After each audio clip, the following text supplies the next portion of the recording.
सन्माननीय अध्यक्ष महोदय, मी आपल्या अनुमतीने सन 2024-25 या वर्षाचा अतिरिक्त अर्थसंकल्प सभागृहाला सादर करतो आहे। उदंड पाहिले, उदंड ऐकिले, उदंड वर्णिले क्षेत्र महिमे, ऐसी चंद्रभागा ऐसे भीमा तीर, ऐसा विटेवर देव कोठे, ऐसे संत जन ऐसे हरीचे दास, ऐसा नाम घोष सांगा कोठे, तुका म्हणे आम्हा अनाथा कारणे पंढरी निर्माण केली देवे।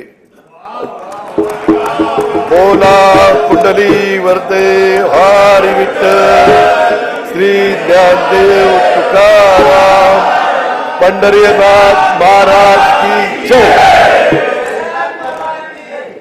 अध्यक्ष महोदय, श्री संत तुकाराम महाराजांनी वर्णन केलेल्या महाराष्ट्राचा आराध्य दैवत श्री विठ्ठलाच्या दर्शनाला अवघ्या महाराष्ट्रातून वैष्णवांच्या दिंड्या निघाल्या आहेत। जगद्गुरु संत तुकाराम महाराजांच्या पालखीचे आजच देहूतून प्रस्थान होते आहे। ज्ञानेश्वर माऊलींची पालखी उद्या आळंदीवरून निघेल। साधारण 1000 वर्षाची परंपरा असलेल्या या वारीशी वारकरी भक्ती मार्गाशी महाराष्ट्राची नाळ जोडलेली आहे, याची जाणीव या सरकारला आहे। महाराष्ट्राची ओळख म्हणून जिची जगभर दखल घेतली जाते त्या पंढरपूरच्या वारीचा म्हणूनच आपण जागतिक वारसा नामांकनासाठी युनेस्कोकडे प्रस्ताव पाठवतो आहेत।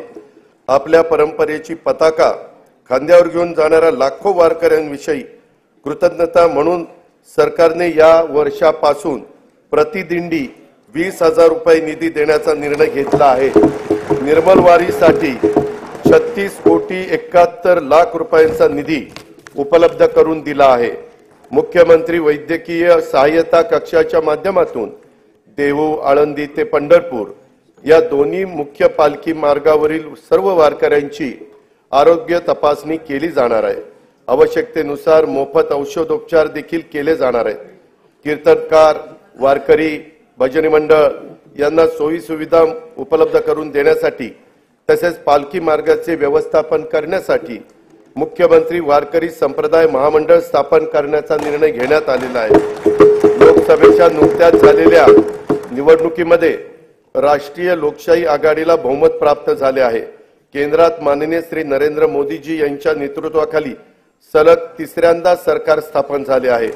माननीय पंतप्रधानांचे देखील मी त्यासाठी आपल्या सर्वांच्या तर्फे मनपूर्वक अभिनंदन करतो। महाराष्ट्राला सहकार्य करण्याबाबत केंद्र शासनाने नेहमीच सकारात्मक भूमिका घेतली आहे। केंद्र शासनाच्या तिसऱ्यांदा सरकार आल्यानंतर पहिल्याच मंत्रिमंडळाच्या बैठकीमध्ये महाराष्ट्र राज्यातील 76,200 कोटी रुपये किमतीचा वाढवण बंदर प्रकल्पाला मंजुरी देण्यात आली आहे। त्यामुळे राज्याच्या आर्थिक विकासाला चालना मिळणार आहे। त्याद्वारे 10 लाखाहून अधिक रोजगार निर्माण होणार आहे। यापुढील 5 वर्षही केंद्र शासनाचे असेच भक्कम पाठबळ राज्याला लाभेल याची खात्री मी बाळगतो। दिनांक 27 फेब्रुवारी 2024 रोजी मी सभागृहाला राज्याचा 2024-25 या आर्थिक वर्षाचा अंतरिम अर्थसंकल्प सादर केला होता। पायाभूत सुविधांवरील खर्चात वाढ करून राज्याची अर्थव्यवस्था $1 ट्रिलियन करण्याचा निर्धार त्यात व्यक्त करण्यात आला होता। रेल्वे, रस्ते, मेट्रो मार्ग, विमानतळ, बंदरे व उद्योग अशा विविध क्षेत्रातील गुंतवणुकीबाबतही मी त्यावेळी सविस्तर उल्लेख केला होता। अर्थव्यवस्थेचे आकारमान वाढल्यानंतर सरासरी दरडोई उत्पन्नात वाढ होणार आहेच, पण त्याचबरोबर राज्याच्या आर्थिक प्रगतीचे पुरेसे लाभ न होणाऱ्या घटकांच्या वैयक्तिक उत्पन्नात देखील लक्षणीय वाढ कशी होईल यासाठी प्रयत्न करणं गरजेचे आहे। महिला, शेतकरी, युवा, मागासवर्ग आणि सर्व समाजातील गरिबांना भरीव आर्थिक मदत आणि प्रगतीच्या संधी उपलब्ध करून देणे हा अतिरिक्त अर्थसंकल्पाचा मुख्य हेतू आहे। शिवशाहू फुले आंबेडकरांच्या विचाराच्या पुरोगामित्वाचा वारसा जपत महाराष्ट्राने महिलांना केंद्रस्थानी ठेवून विकासाची वाटचाल केली आहे। शिक्षण, नोकरी आणि राजकीय क्षेत्रात महिलांना आरक्षण देणारे महाराष्ट्र हे देशातील पहिले राज्य आहे।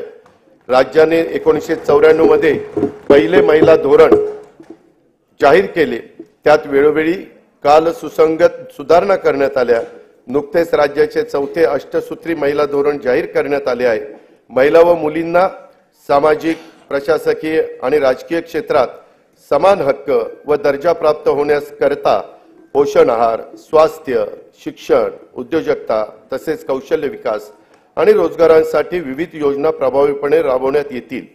मुलींचे जन्माचे स्वागत करणारी आणि तिला वय वर्ष 18 पर्यंत अर्थसहाय्य करणारी लेक लाडकी योजना, गर्भवती मातांचे आरोग्य व संस्थात्मक प्रसूतीकरता जननी सुरक्षा योजना, प्रधानमंत्री मातृवंदना योजना, बचत गटाच्या माध्यमातून ग्रामीण महिलांचे सक्षमीकरण, बस प्रवासामध्ये सवलत, महिलांच्यासाठी विशेष बस, घर खरेदीसाठी मुद्रांक शुल्कात सवलत, कौटुंबिक समस्याग्रस्त महिलांच्यासाठी शक्ती सदन योजना, नोकरी करणाऱ्या महिलांच्यासाठी व्यवसाय करातून सूट, महिला वसतिगृहे, महिला केंद्रित पर्यटन धोरण अशा विविध योजनांची प्रभावी अंमलबजावणी करण्यात येत आहे।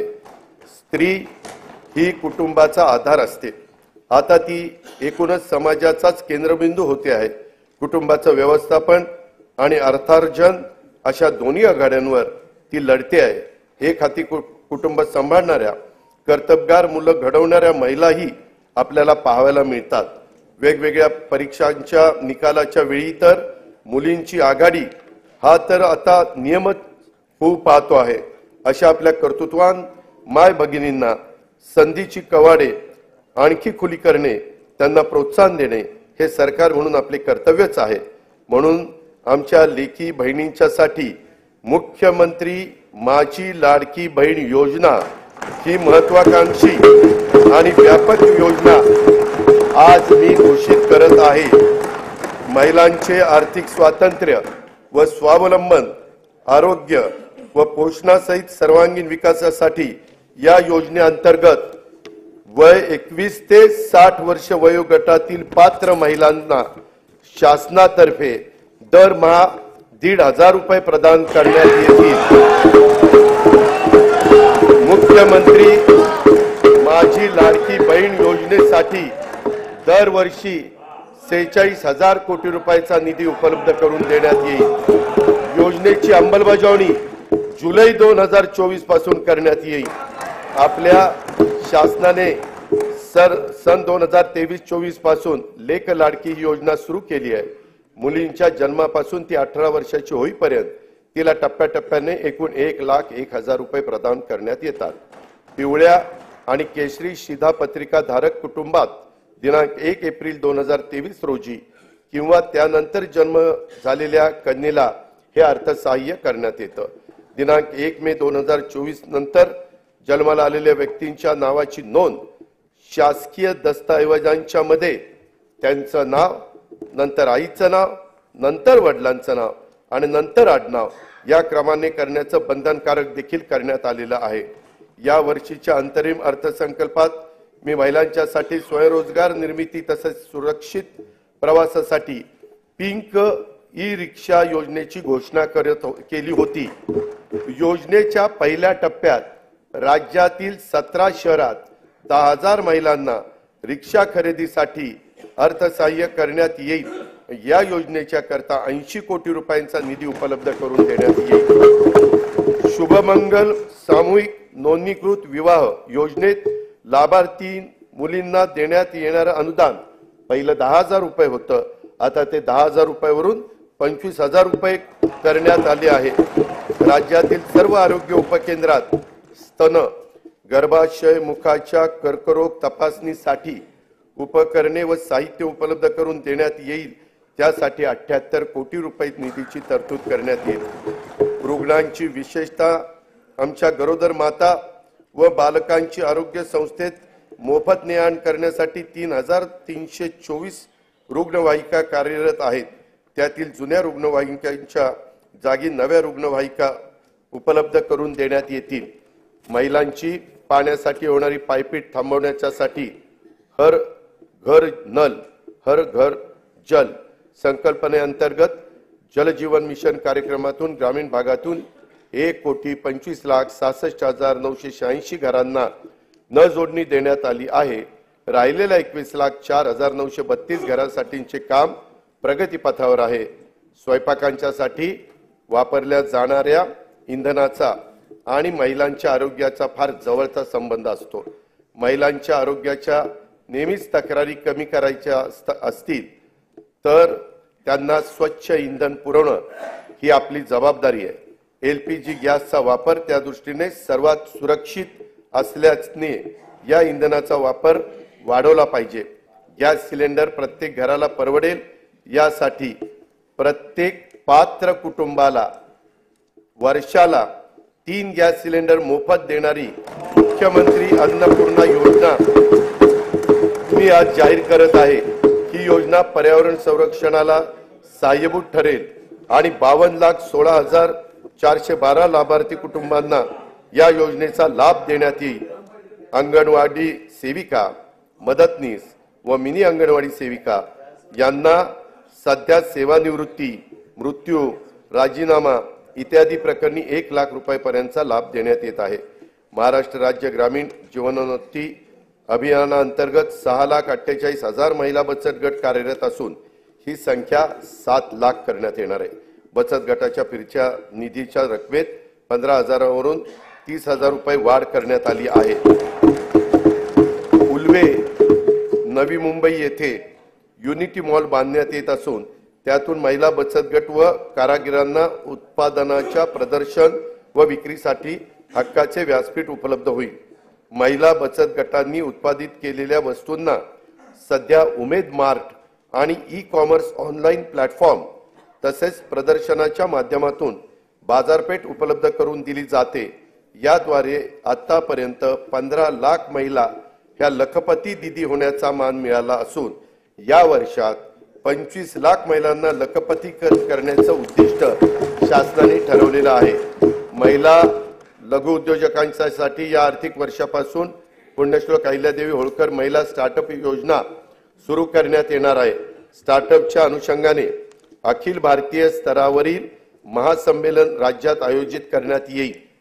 पर्यटन क्षेत्रातील महिला लघु उद्योजकांनी 15 लाख रुपयांपर्यंत घेतलेल्या कर्जावरील व्याजाचा परतावा शासनाकडून करण्यासाठी आई योजना सुरू करण्यात आली आहे। त्यातून 10,000 रोजगार निर्माण होणार आहे। महिला व बालकांविरुद्धच्या अत्याचाराचे खटले देखील चालवण्यासाठी 100 विशेष जलदगती न्यायालयांना आवश्यक तो निधी राज्य शासन उपलब्ध करून देत आहे। राज्यामधील व्यावसायिक शिक्षणामध्ये मुलींचं प्रमाण वाढवण्यास शासन कटिबद्ध आहे। अभियांत्रिकी, वास्तुशास्त्र, औषध निर्माणशास्त्र, वैद्यकीय तसेच कृषी विषयक सर्व व्यावसायिक पदविका अभ्यासक्रमासाठी प्रवेशित 8 लाख रुपयांपर्यंतच्या वार्षिक कौटुंबिक उत्पन्न असणाऱ्या इतर मागासवर्ग तसेच आर्थिक दृष्ट्या दुर्बल घटकातील मुलींना शिक्षण शुल्क व परीक्षा शुल्कामध्ये 100% प्रतिपूर्ती करण्यात येईल। अध्यक्ष महोदय, या निर्णयाचा लाभ सुमारे 2,05,000 मुलींना होणार आहे। शैक्षणिक वर्ष 2024-25 पासून ही योजना सुरू करण्यात येणार असून सुमारे 2,000 कोटी रुपयांचा भार दरवर्षी राज्य सरकार ह्याकरता उचलणार आहे। स्वावलंबी शेतकरी संपन्न शेतकरी हे ब्रीद जपत शेतकऱ्यांना विविध पातळीवर सहाय्य करण्यासाठी शासन कटिबद्ध आहे।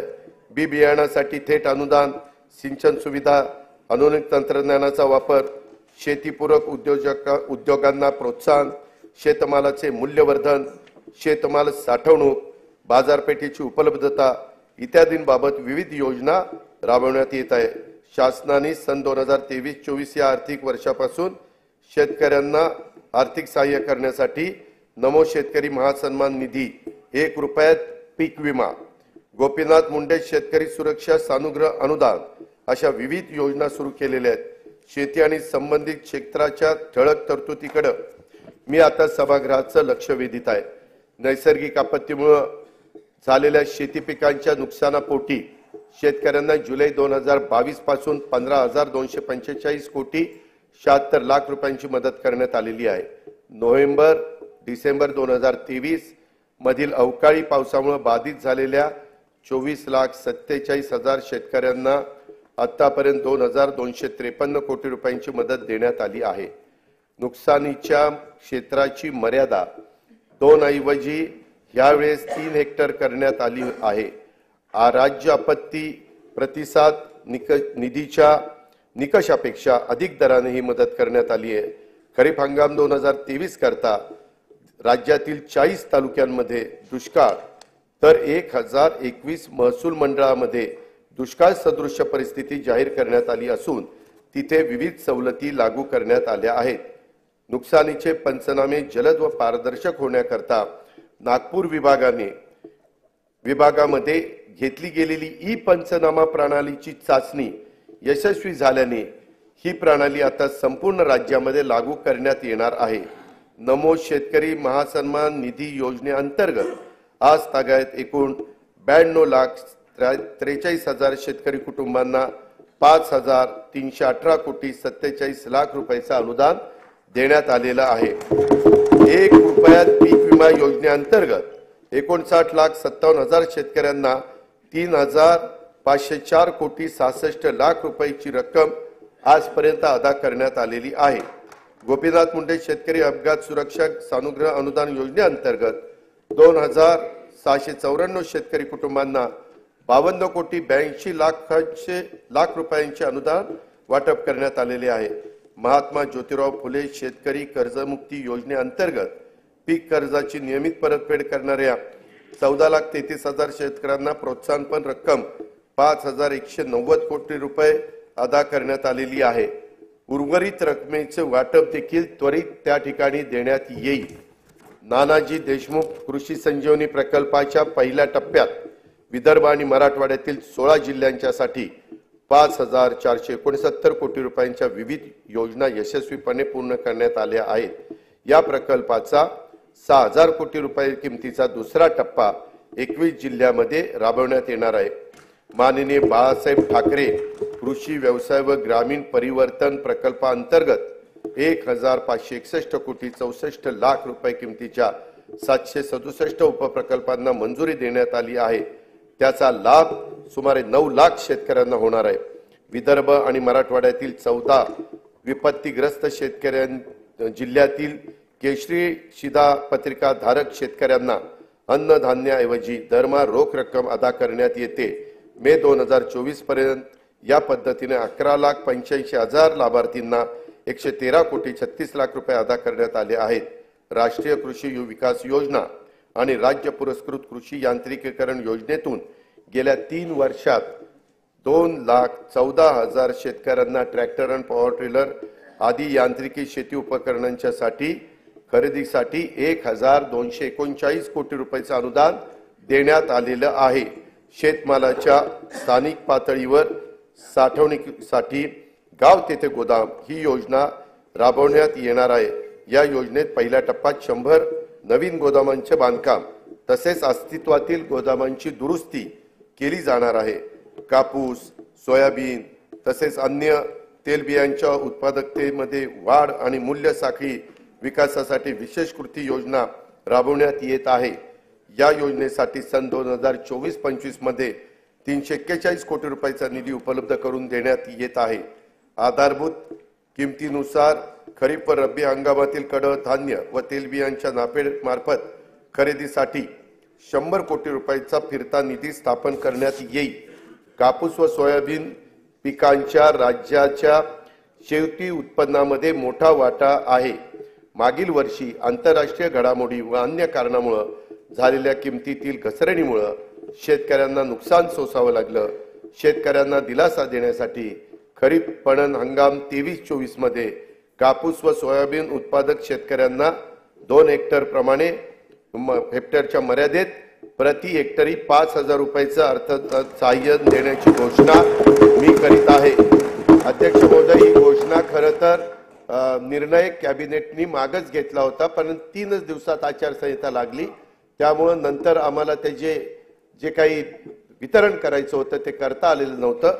आता आम्ही पुन्हा हे आचारसंहिता संपल्यावर हे 5,000 रुपयाचं अर्थसहाय्य देणं हे कापूस सोयाबीन शेतकऱ्यांच्या करता तो निर्णय सरकारने घेतलेला आहे। कांदा उत्पादक शेतकऱ्यांना अर्थसहाय्य करण्यासाठी सन 2023-24 या वित्तीय वर्षात 350 रुपये प्रति क्विंटल प्रमाणे 151 कोटी 66 लाख रुपये अनुदान देण्यात आलं आहे। कांदा आणि कापसाच्या हमीभावाने खरेदी करण्यासाठी प्रत्येकी 200 कोटी रुपयाचा फिरता निधी निर्माण करण्यात येत आहे।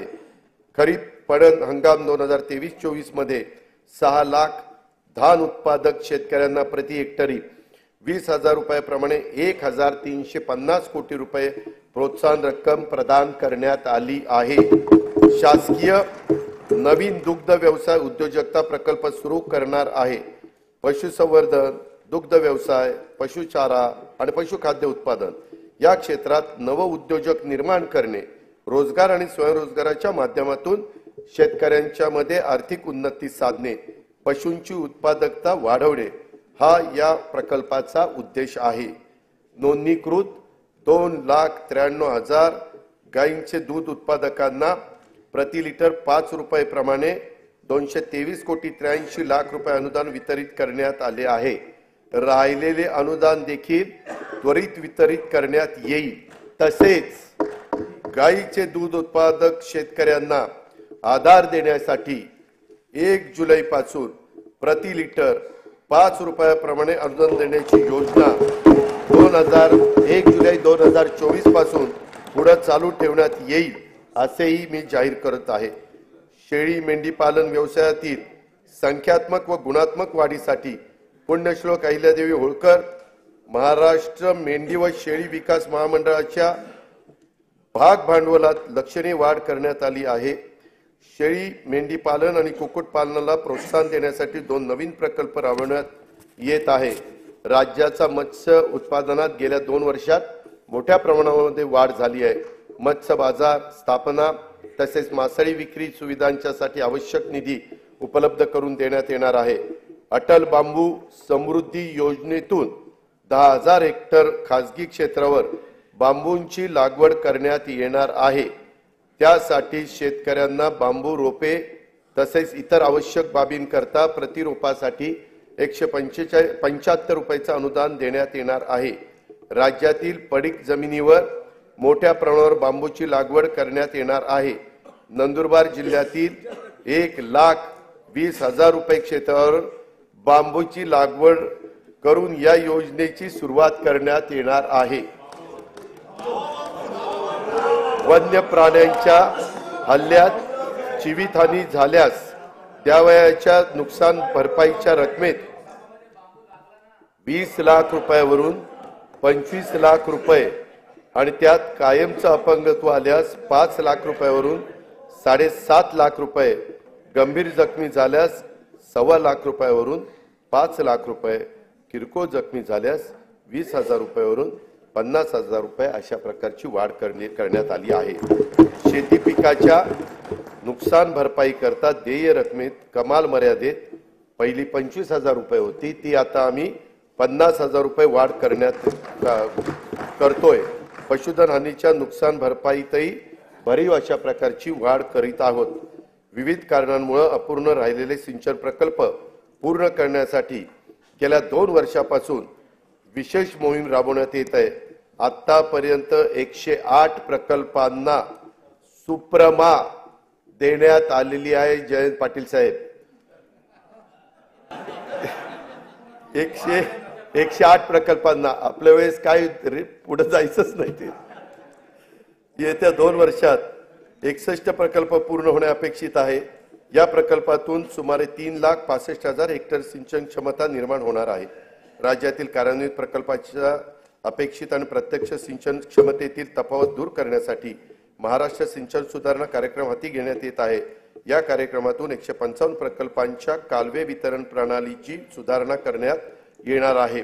येत्या 3 वर्षात त्यामुळे सुमारे 4,28,000 हेक्टर वाढीव क्षेत्राला प्रत्यक्ष सिंचनाचा लाभ होणार आहे।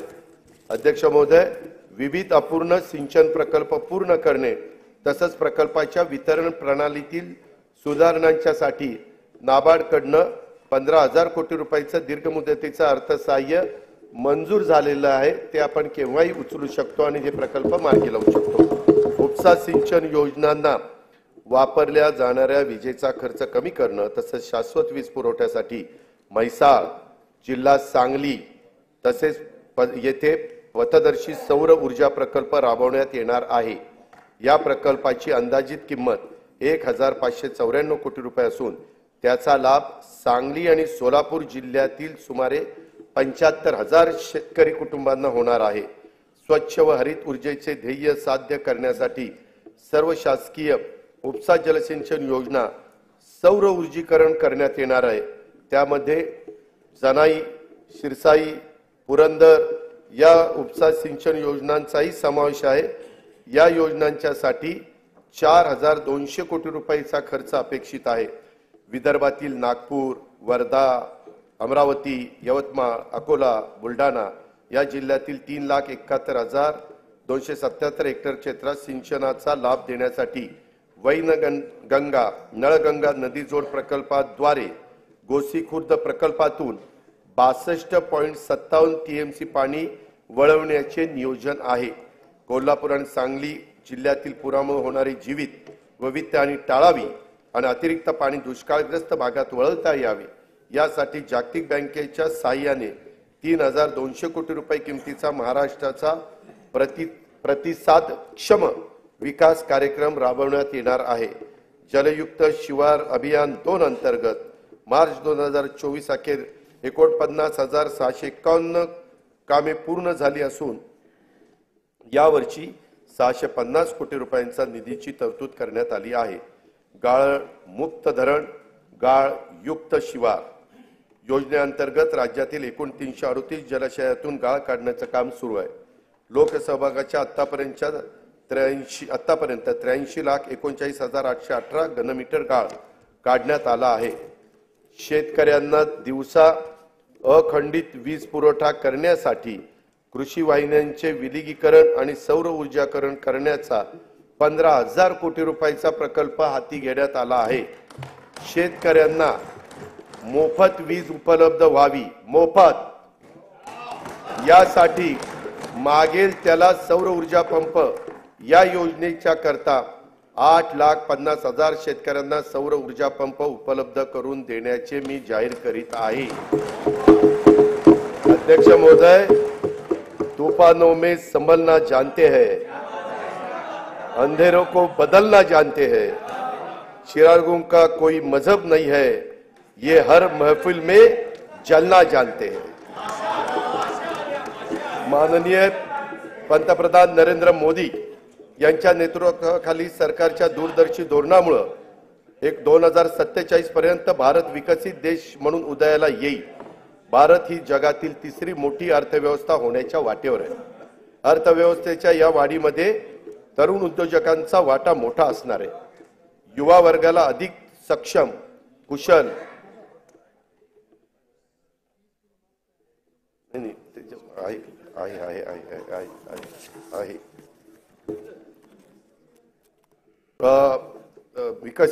भारत ही जगातील तिसरी मोठी अर्थव्यवस्था होण्याच्या वाटेवर आहे।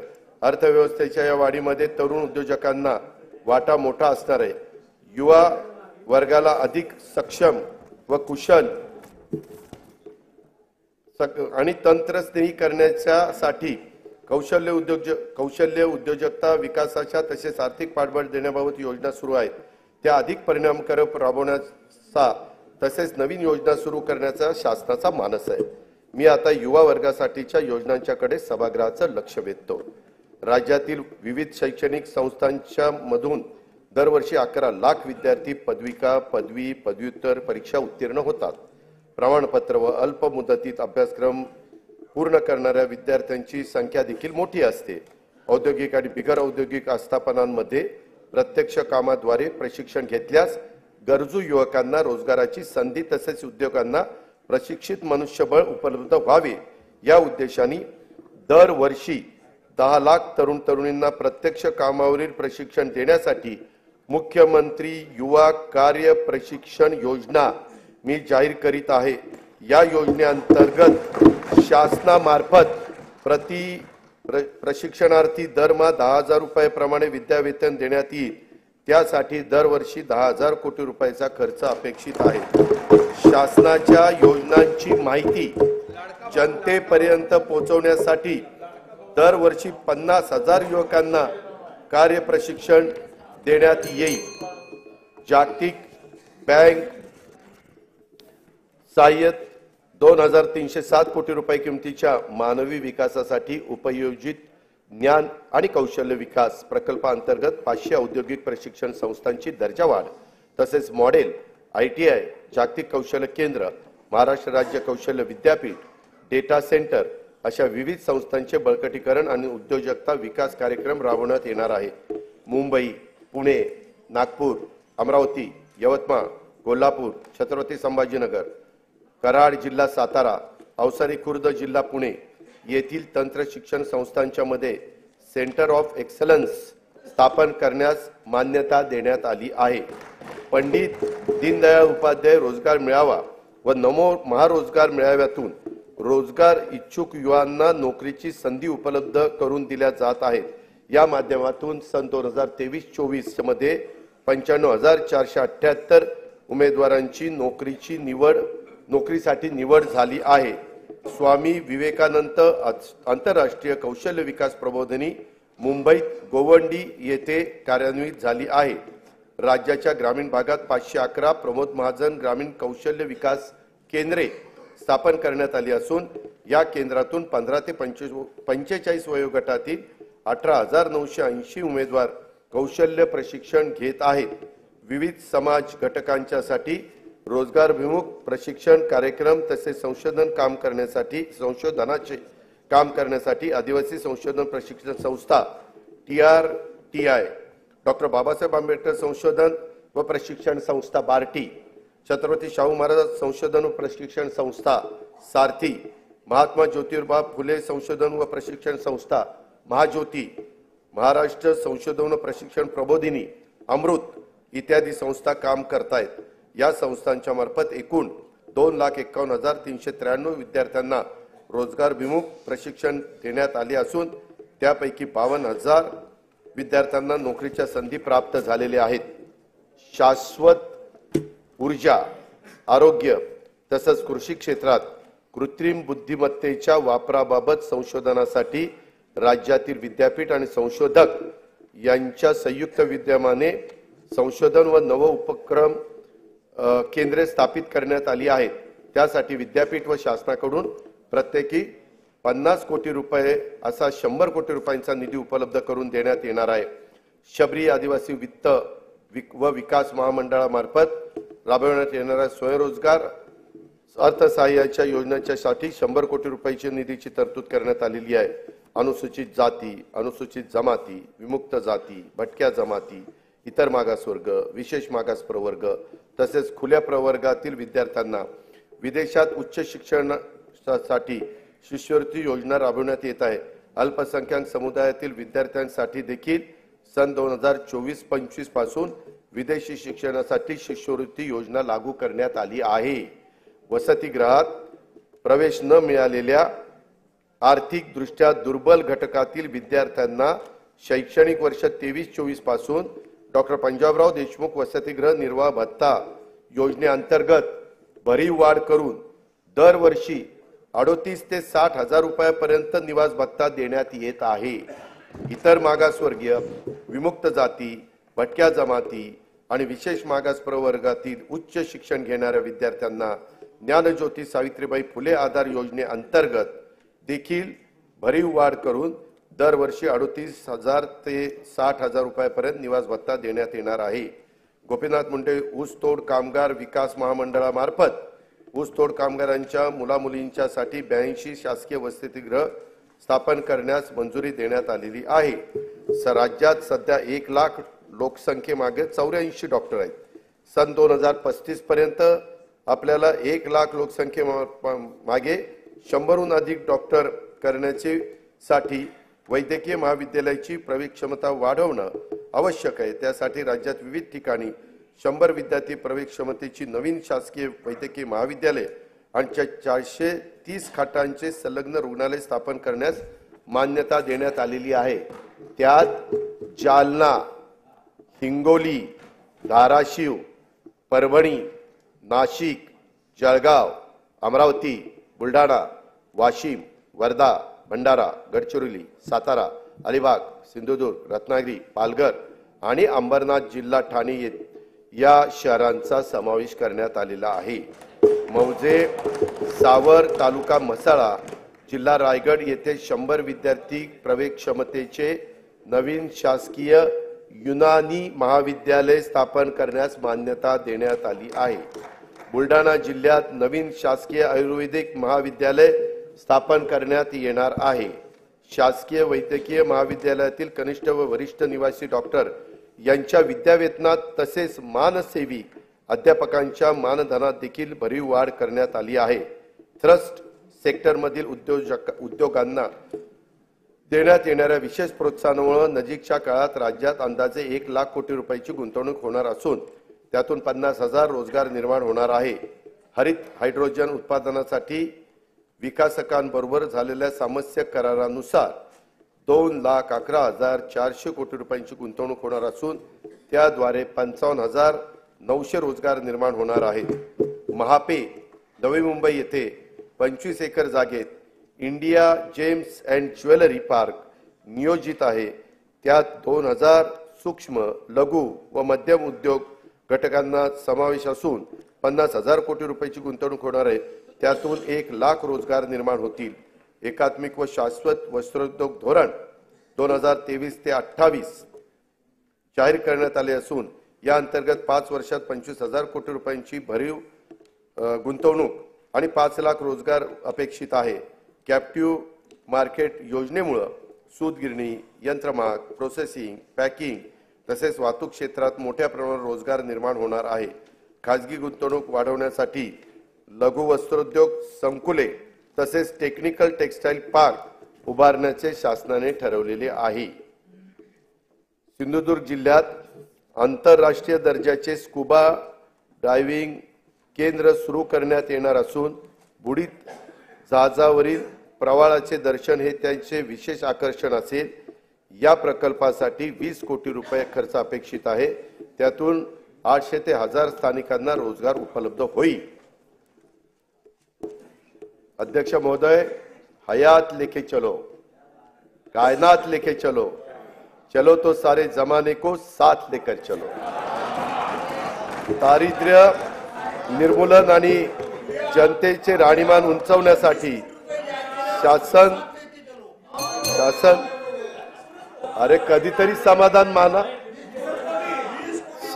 आहे, पुढे आहे।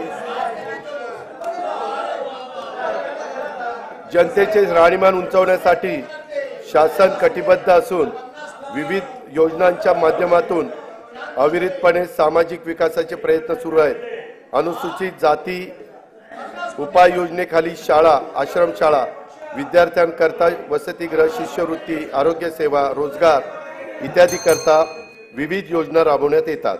आदिवासी विकास उपाय योजनेअंतर्गत बालकांच्या पोषणामध्ये वाढ करण्यासाठी भारतरत्न डॉक्टर APJ अब्दुल कलाम अमृत आहार योजना, शासकीय आश्रमशाळांमध्ये विज्ञान केंद्राची उभारणी करण्यासाठी नमो आदिवासी स्मार्ट शाळा अभियान, वसतिगृहात प्रवेश न मिळालेल्या विद्यार्थ्यांना उच्च शिक्षणासाठी पंडित दीनदयाळ उपाध्याय स्वयं योजना, वस्त्यांना पायाभूत सुविधा उपलब्ध करून देण्यासाठी ठक्कर बाप्पा आदिवासी विकास योजना आदी योजनांच्या माध्यमातून पुरेसा निधी उपलब्ध करून देण्यात येत आहे। इतर मागास वर्ग, विमुक्त जाती, भटक्या जमाती, विशेष मागास प्रवर्गातील घटकांना उन्नती करता विविध योजना राबवण्यात येतात।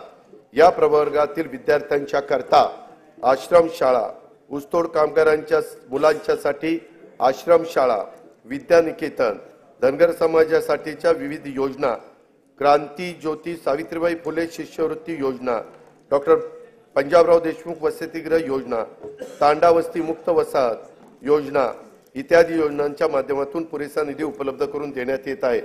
राज्यातील सर्व बौद्ध, जैन, शीख, पारसी, ख्रिश्चन व मुस्लिम या अल्पसंख्याक समुदायातील घटकांच्या विकासाकरता हे सरकार वचनबद्ध आहे। सामाजिक व आर्थिक दृष्ट्या दुर्बल घटकांच्यासाठी असलेल्या योजना परिणामकारक राबवणे, नवीन योजना, विशेष योजना आखणे आणि त्यासाठी पुरेसा आर्थिक तरतूद करणे, या धोरणातून सर्व स्वरूपातील सार्वत्रिक दारिद्र्य नाहीसे करणे हे शाश्वत विकास ध्येय साध्य करण्याचा आमचा निश्चय आहे। त्या दृष्टीने महत्त्वाच्या योजना मी सभागृहावर सादर करीत आहे। संजय गांधी निराधार योजना आणि श्रावणबाळ सेवा राज्य निवृत्ती योजनेतून आर्थिक दुर्बल घटकातील निराधार, विधवा आणि दिव्यांग वृद्ध नागरिकांना दरमहा अर्थसहाय्य देण्यात येते। या अर्थसहाय्यात 1000 रुपयावरून 1500 रुपये अशी वाढ करण्यात आली आहे। सन 2023-24 मध्ये 45,60,000 लाभार्थींना या योजनेतून 7,145 कोटी रुपयांचं वाटप देखील करण्यात आलं आहे। महिला आर्थिक विकास महामंडळ, महाराष्ट्र राज्य इतर मागासवर्ग वित्त विकास महामंडळ, वसंतराव नाईक विमुक्त जाती व भटक्या जमाती विकास महामंडळ, महात्मा फुले मागासवर्गीय विकास महामंडळ, साहित्यरत्न लोकशाहीर अण्णाभाऊ साठे विकास महामंडळ, संत रोहिदास चर्मोद्योग व चर्मकार विकास महामंडळ, शबरी आदिवासी वित्त विकास महामंडळ, महाराष्ट्र राज्य सरकारी आदिवासी विकास महामंडळ, पुण्यश्लोक अहिल्यादेवी महाराष्ट्र मेंढी व शेळी विकास महामंडळ, अण्णासाहेब पाटील आर्थिक विकास महामंडळ, शामराव पेजे आर्थिक विकास महामंडळ, संत शिरोमणी गोरोबा काका महाराष्ट्र माती कला मंडळ, महाराष्ट्र राज्य ऑटो रिक्षा व टॅक्सी चालक मालक कल्याणकारी महामंडळ, मौलाना आझाद अल्पसंख्याक आर्थिक विकास महामंडळ अशा विविध महामंडळाच्या माध्यमातून विविध समाज घटकांना उन्नती करता योजना राबवण्यात येत आहे। वसंतराव नाईक विमुक्त जाती व भटक्या जमाती विकास महामंडळांतर्गत राजे उमाजी नाईक आर्थिक विकास महामंडळ आणि पैलवान कैलासवासी मारुती चव्हाण वडार आर्थिक विकास मंडळ नव्याने निर्माण करण्यात आलेले आहे। महाराष्ट्र राज्य इतर मागासवर्गीय वित्त विकास महामंडळांतर्गत संत काशीबा गुरव युवा आर्थिक विकास महामंडळ, जगज्योती महात्मा बसवेश्वर आर्थिक विकास महामंडळ, संत सेनाजी महाराज केश शिल्पी महामंडळ नव्याने निर्माण करण्यात आलेले आहे। पानपिंपरी आणि मुसळीचे उत्पादन करणाऱ्या बारी समाजाच्या आर्थिक, सामाजिक आणि शैक्षणिक विकासासाठी संत श्री रूपलाल महाराज आर्थिक विकास महामंडळाची स्थापना करण्यात येणार आहे। नव्याने निर्माण करण्यात आलेल्या तसेच कार्यरत महामंडळाच्या निधीची पुरेशी तरतूद त्या ठिकाणी करण्यात येईल। 15 डिसेंबर 2022 पासून दिव्यांग कल्याण विभागाचे कामकाज सुरू झाले आहे। दिव्यांगांच्यासाठी शिक्षण, क्रीडा, कौशल्य विकास, प्रशिक्षण, रोजगार, उद्योग क्षेत्रातील विविध योजना राबवून त्यांना स्वावलंबी व सक्षम बनवण्याचे उद्दिष्ट आहे। दिव्यांग व्यक्तीचे स्वतःचे हक्काचे घर व्हावे यासाठी धर्मवीर आनंद दिघे घरकुल योजना राबवण्यात येणार असून पहिल्या टप्प्यात 34,400 घरकुल बांधण्याचे प्रस्तावित आहे। दिव्यांग व्यक्तींना दैनंदिन वापरासाठी इलेक्ट्रिक वाहनांचे वाटप करण्यात येत आहे। राज्याने याच वर्षी तृतीयपंथीयांचं बाबतचं आपले धोरण जाहीर केलं आहे। शासन आणि सार्वजनिक प्राधिकरणाकडून होणाऱ्या भरती प्रक्रियेमध्ये तसेच सर्व शासकीय योजनांच्या मध्ये स्त्री पुरुषांबरोबरच तृतीयपंथी हा लिंग पर्याय उपलब्ध करून देण्यात आला आहे। त्यामुळे तृतीयपंथी समुदायाला राज्य शासनाच्या योजनांचा लाभ घेणे आता सुलभ होणार आहे। धनगर समाजाच्या शैक्षणिक व सामाजिक उपक्रमासाठी खारघर नवी मुंबई येथे 4000 चौरस मीटरचा भूखंड उपलब्ध करून देण्यात आलेला आहे। महाराष्ट्र घरेलू कामगार कल्याण महामंडळामार्फत नोंदणीकृत घरेलू कामगारांच्यासाठी विविध कल्याणकारी योजना राबवण्यात येत आहे। मौलाना आझाद अल्पसंख्याक आर्थिक विकास महामंडळ राबवण्यात येणाऱ्या योजनांच्या करता अधिक निधी उपलब्ध करून देण्यासाठी कर्जावरील शासन हमीची मर्यादा 30 कोटीवरून 500 कोटी रुपये करण्यात आली आहे। महात्मा ज्योतिराव फुले जन आरोग्य योजना राज्यातील सर्व कुटुंबांना लागू करण्यात आली आहे। आरोग्य विमा संरक्षणाची रक्कम प्रति कुटुंब 1,50,000 वरून आता 5 लाख रुपये करण्यात आली आहे। आतापर्यंत 1000 रुग्णालयामध्ये उपचाराची सोय होती, त्याच्यात आता 900 रुग्णालयांची भर पडणार असून योजनेअंतर्गत 1356 प्रकारचे उपचार उपलब्ध झाले आहेत।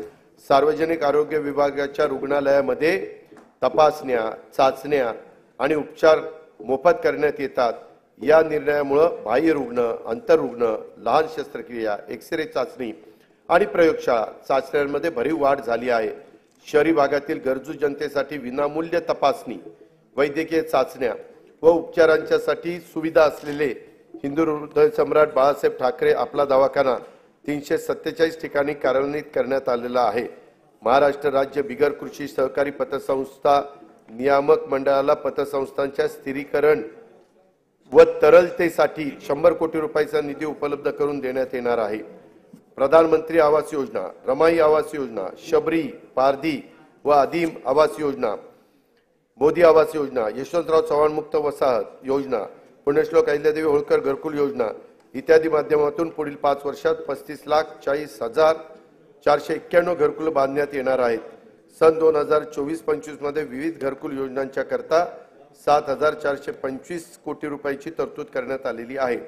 बृहन्मुंबई महानगरपालिका क्षेत्रातील गिरणी कामगारांना 12,954 सदनिका वितरित करण्यात केल्या असून उर्वरित सदनिका उपलब्ध करून देण्याचे नियोजन करण्यात आलेले आहे।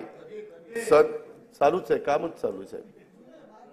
2024-25 साठी स्वच्छ भारत अभियान ग्रामीणचा दुसऱ्या टप्प्यासाठी 1,886 कोटी 86 लाख निधीची तरतूद करण्यात आलेली आहे।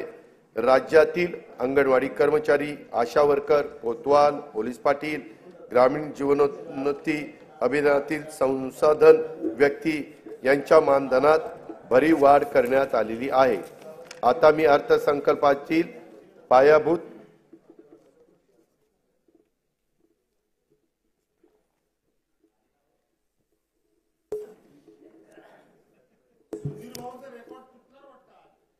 सध्या महाराष्ट्र राज्यात एकूण 47.41 लाख म्हणजे 47,41,000 शेतीपंप ग्राहक असून त्यांचा वीज वापर हा 39,247 दशलक्ष युनिट एवढा असून त्या वीज वापराची किंमत एकूण 33,046 कोटी इतकी आहे।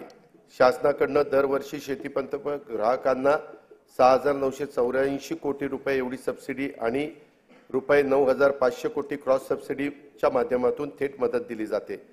महाराष्ट्र राज्यात शेतकऱ्यांना दिवसा वीज देण्याच्या करता कृषी क्षेत्राच्या सौर ऊर्जीकरणाचा मोठा प्रकल्प मुख्यमंत्री सौर कृषी वाहिनी योजना 2 राबवण्यात येत आहे। सदर योजनेअंतर्गत 9,200 मेगावॉट क्षमतेचे विकेंद्रीकृत सौर ऊर्जा प्रकल्प हाती घेण्यात आलेले आहेत। या सर्व प्रकल्पांची अंमलबजावणीचा साठी कालावधी 18 महिने असून मार्च 2024 पासून ऑक्टोबर 2025 पर्यंत हे प्रकल्प पूर्ण होणार आहेत।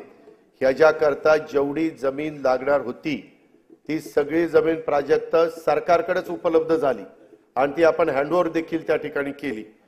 त्याच्यामध्ये राज्यातील 46,06,000 शेतीपंप धारक हे एवढे शेतकरी हे 7.5 हॉर्सपॉवर पर्यंत मोटार चालवतात, म्हणजे 1 हॉर्सपॉवर पासून 3, 5, 7.5 पर्यंत आणि त्याच्यावरचे पण काही 10, 15, 20 असे आहेतच।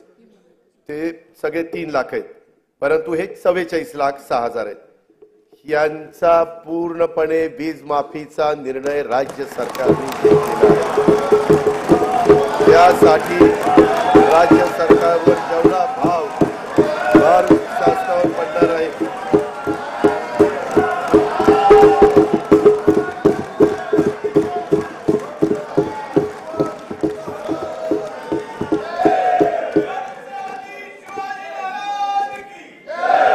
आता मी अर्थसंकल्पातील पायाभूत सुविधा आणि अन्य महत्त्वाच्या सभागृहाचे लक्ष वेधतो। मुंबई, पुणे व नागपूर शहरांमध्ये एकूण 449 किलोमीटर लांबीच्या मेट्रो मार्गिका उभारण्याची मान्यता देण्यात आली असून 127 किलोमीटर लांबीच्या मार्गिका वाहतुकीसाठी खुल्या करण्यात आल्या आहेत। तसेच या आर्थिक वर्षात आणखी 37 किलोमीटर लांबीच्या मार्गिका वाहतुकीसाठी खुल्या करण्यात येणार आहे।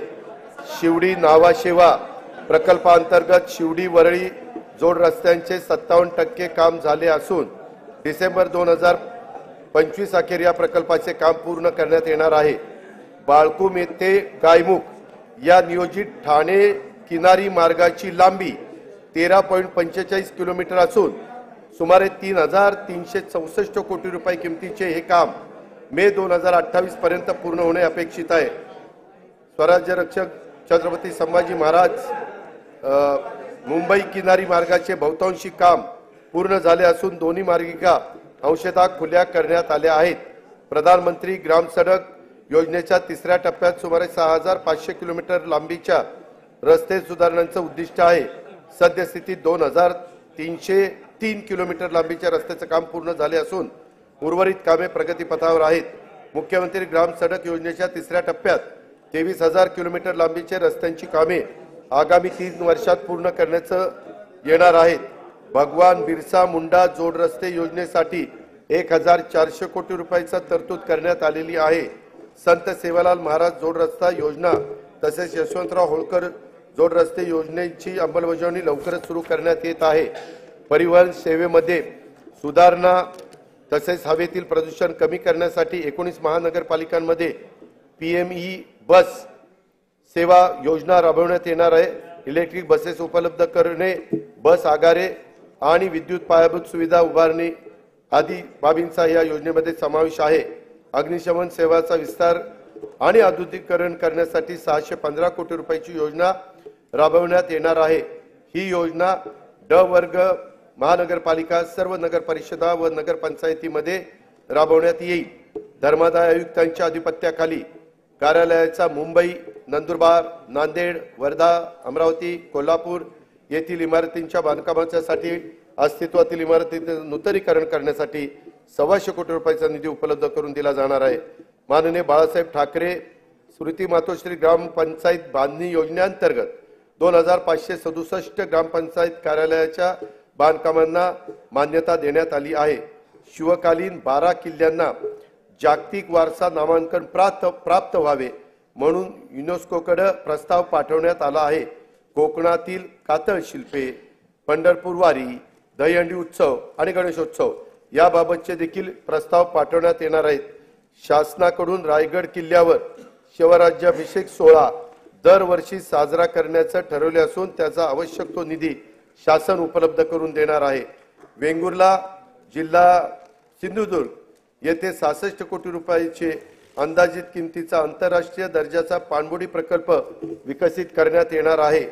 सातारा जिल्ह्यातील पश्चिम घाट परिसरातील पर्यटन स्थळाच्या विकासासाठी 381 कोटी 56 लाख रुपये किमतीचा एकात्मिक पर्यटन विकास आराखडा करण्यात आला आहे। या अंतर्गत श्री क्षेत्र महाबळेश्वर विकास, प्रतापगड किल्ला जतन व संवर्धन, सह्याद्री व्याघ्र पर्यटन आणि कोयना हेळवाक वनक्षेत्रा अंतर्गत जलपर्यटनाचा समावेश आहे। पावसाळ्यात कल्याण नगर मार्गावरील माळशेज घाटाला भेट देणाऱ्या पर्यटकांची संख्या मोठी आहे। या घाटात सर्व सोयीयुक्त अत्याधुनिक व्ह्यूइंग गॅलरी उभारण्यात येईल। नागपूर जिल्ह्यातील रामटेक हे प्रभू रामचंद्राच्या पदस्पर्शाने पावन झालेले तीर्थक्षेत्र रामटेक विकास आराखड्यासाठी पहिल्या टप्प्यात 150 कोटी रुपयाच्या कामांना मान्यता देण्यात आली असून ही कामे प्रगतीपथावर आहे। आता दुसऱ्या टप्प्यातील 211 कोटी रुपयाची कामे देखील हाती घेण्यात येणार आहेत। आध्यात्मिक गुरु तथा समाजसुधारक बाबा जुमदेवजी यांना पावड दौना तालुका मौदा जिल्हा नागपूर येथील स्मारकासाठी 77 कोटी रुपये रकमेचा विकास आराखडा तयार करण्यात येणार आहे। संत ज्ञानेश्वर महाराजांची अजरामर ज्ञानेश्वरीची जिथे रचना केली त्या नेवासा येथील मंदिर परिसराचा देखील विकास आराखडा तयार करण्यात येणार आहे। कोल्हापूर शहरातील राजाराम तलावाकाठी अत्याधुनिक आंतरराष्ट्रीय कन्व्हेन्शन सेंटर उभारण्यात येईल। त्याचा प्लॅन फार सुंदर केला आहे, तो तिथे आपण उभारणार आहोत। बीजे शासकीय वैद्यकीय महाविद्यालय पुणे येथे बहुउद्देशीय सभागृह उभारण्याकरता तसेच किसान शिक्षण प्रसारक मंडळ बोरगाव काळे तालुका जिल्हा लातूर या शैक्षणिक संस्थेला सुवर्ण महोत्सवी निमित्त भौतिक व शैक्षणिक सुविधांसाठी विकास करण्यासाठी आवश्यक निधी उपलब्ध करून देण्यात येईल। छत्रपती संभाजी महाराजांच्या पदस्पर्शाने पावन झालेल्या शिराळा जिल्हा सांगली येथे त्यांचे स्मारक उभारण्यात येईल। श्री संत रूपलाल महाराजांचे समाधीस्थळ असलेल्या अंजनगाव सुरजी जिल्हा अमरावती येथे त्यांचे स्मारक उभारण्यात येणार आहे। आदिवासी कलांचे प्रदर्शन वृद्धी आणि कलाकारांना प्रोत्साहन देण्यासाठी हदगड तालुका सुरगाणा जिल्हा नाशिक येथे कलादालन स्थापन करण्यात येणार आहे।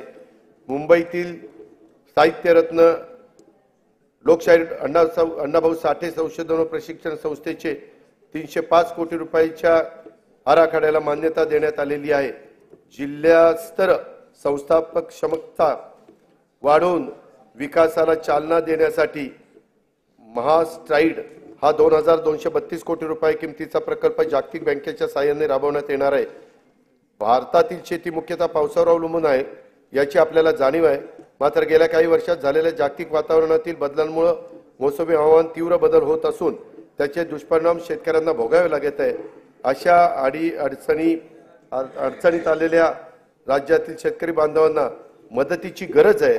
त्यासाठी त्यांना दिलासा देण्यासाठी मुख्यमंत्री बळीराजा वीज सवलत योजना जी मी आता सांगितली ती आपण देतोय। त्याचं नाव आहे मुख्यमंत्री बळीराजा वीज सवलत योजना आणि त्याच्यामध्ये आपण जवळपास ह्या सगळ्या कामाच्या करता मोफत वीज 7.5 हॉर्सपावर पर्यंत देतोय म्हणून 14,761 कोटी रुपयाचं अनुदान स्वरूपात उपलब्ध करून देणार आहे। या अर्थसंकल्पातील विविध समाज घटकांच्यासाठी महत्त्वाकांक्षी नवीन योजना घोषित केल्या आहेत। राज्यातील सर्व योजनांचे लाभ लाभार्थ्यांच्यापर्यंत थेट पोहोचावेत यासाठी योजनांचे मूल्यमापन करून त्याचं सुसूत्रीकरण करण्यासाठी उच्चस्तरीय समिती देखील स्थापन करण्याचं ठरवण्यात आलेलं आहे। त्याच्यामुळे तिथं निधीची कुठली कमतरता कमी पडणार नाही। सन 2024-25 मध्ये जिल्हा वार्षिक योजनेअंतर्गत देखील 18,165 कोटी रुपयाचा नियतव्यय प्रस्तावित करण्यात आला आहे। हा नियतव्यय गेल्या वर्षीच्या तुलनेमध्ये 20% अधिक आहे। वार्षिक योजना 2024-25 मध्ये कार्यक्रम खर्चासाठी 1,92,000 कोटी रुपयाचा नियतव्यय प्रस्तावित करण्यात आला आहे। त्यामध्ये अनुसूचित जाती उपाय योजना 15,893 कोटी रुपये आणि आदिवासी विकास योजना 15,360 कोटी रुपये नियतव्ययाचा समावेश आहे। सन 2024-25 मध्ये एकूण खर्चासाठी 6,12,293 कोटी रुपयाचा तरतूद प्रस्तावित आहे। महसूल जमा 4,99,463 कोटी रुपये, महसुली खर्च 5,19,514 कोटी रुपये प्रस्तावित केलेला आहे। परिणामी 20,051 कोटी रुपये महसुली तूट अपेक्षित आहे। राज्याची राजकीय तूट आणि महसुली तूट, राजकोषीय उत्तरदायित्व व वित्तीय व्यवस्थापन कायद्याने निश्चित केलेल्या मर्यादेच्या आत ठेवण्यात शासन यशस्वी ठरले आहे। सन 2024-25 ची राजकोषीय तूट 1,10,355 कोटी रुपये आहे। राज्याच्या आर्थिक विकासासाठी आणि समाजातील सर्व घटकांच्या कल्याणासाठी शासन सर्वतोपरी प्रयत्न करेल याची खात्री मी सभागृहाला देतो। आणि आता मी अर्थसंकल्पाचा भाग 2 कडे त्या ठिकाणी वळतो। मी आता अर्थसंकल्पाचा भाग 2 अध्यक्ष महोदय माननीय सभागृहासमोर सादर करीत आहे। सन 2023-24 या आर्थिक वर्षासाठी राज्याचा स्वतःचा कर महसुलाचा सुधारित अंदाज 3,26,397 कोटी रुपये आहे। सन 2024-25 या आर्थिक वर्षाचा स्वतःच्या कर महसुलाचे अर्थसंकल्पीय उद्दिष्ट 3,43,040 कोटी रुपये इतके एवढे निश्चित करण्यात आले आहे। सर्वसामान्य नागरिकांना तसेच उद्योग व व्यापार केंद्राला दिलासा मिळावा म्हणून राज्यभर पेट्रोल व डिझेल वरील मूल्यवर्धित करात समानता आणण्यासाठी आवश्यकता होती आहे। त्या दृष्टीने बृहन्मुंबई, ठाणे व नवी मुंबई या महानगरपालिका क्षेत्रातील डिझेलवरील सध्याचा कर 24% वरून 21% करण्याचे प्रस्तावित आहे। तसेच पेट्रोलवर 26% वरून तो 25% असा 25% वर कमी करण्याचा प्रस्ताव आहे। या बदलांमुळे नाही बृहन्मुंबई, नवी मुंबई आणि ठाणे हे तिथे जास्त होता, त्यांची सारखी तक्रार होती, ती आता आपण एकसारखी करतोय। या बदलांमुळे ठाणे, बृहन्मुंबई आणि नवी मुंबई या महानगरपालिका क्षेत्रातील पेट्रोलचा दर हा 65 पैसे व डिझेलचा दर अंदाजे 2 रुपये 7 पैसे प्रति लिटर स्वस्त होणार आहे। केंद्रीय सशस्त्र पोलीस दलामध्ये 7 सशस्त्र सेना दल कार्यरत असून त्यापैकी सीमा सुरक्षा दल व केंद्रीय राखीव पोलीस दल यातील सशस्त्र जवानांना व्यवसाय कर भरण्यापासून सूट देण्यात आली आहे। आता उर्वरित 5 दलातील म्हणजेच आसाम रायफल्स, केंद्रीय औद्योगिक सुरक्षा दल, भारत तिबेट सीमा पोलीस दल, राष्ट्रीय सुरक्षा रक्षक व सशस्त्र सीमा दलातील राष्ट्रीय कर्तव्य बजावणाऱ्या सशस्त्र जवानांना व्यवसाय कर भरण्यापासून सूट देण्याबाबत मी प्रस्तावित करीत आहे। याचा लाभ अंदाजे 12,000 जवानांना होणार आहे।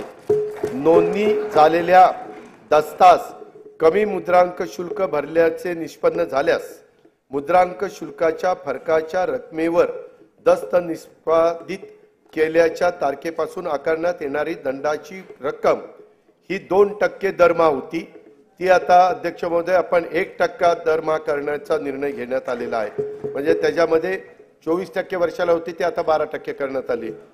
बऱ्याच जणांची तशी मागणी होती। मुद्रांक शुल्क परताव्यासाठी ऑनलाईन पद्धतीने अर्ज करता येईल। अर्ज करण्याची कालमर्यादा मुद्रांक खरेदी केल्यापासून 6 महिन्याऐवजी 1 वर्ष करण्यात येईल। वरील प्रस्तावांना सन्माननीय सदस्यांचा पाठिंबा मिळेल असा विश्वास मी इथं व्यक्त करतो। अध्यक्ष महोदय, आतापर्यंत मी या राज्याचा 10 वेळेला जनतेचा अर्थसंकल्प मांडण्याची संधी मला मिळाली। निंदी कोणी मारी, वंदी कोणी पूजा करी, मज हेही नाही तेही नाही, वेगळा दोन्हीपासूनही या न्यायाने केलेल्या कामाची पावती आहे असे मी मानतो। तुका म्हणे मज घडो त्यांची सेवा, तरी माझ्या दैवा पार नाही, अशी तुकोबारायाच्या भाषेत प्रार्थना करून मी आपली रजा घेतो। जय हिंद, जय महाराष्ट्र।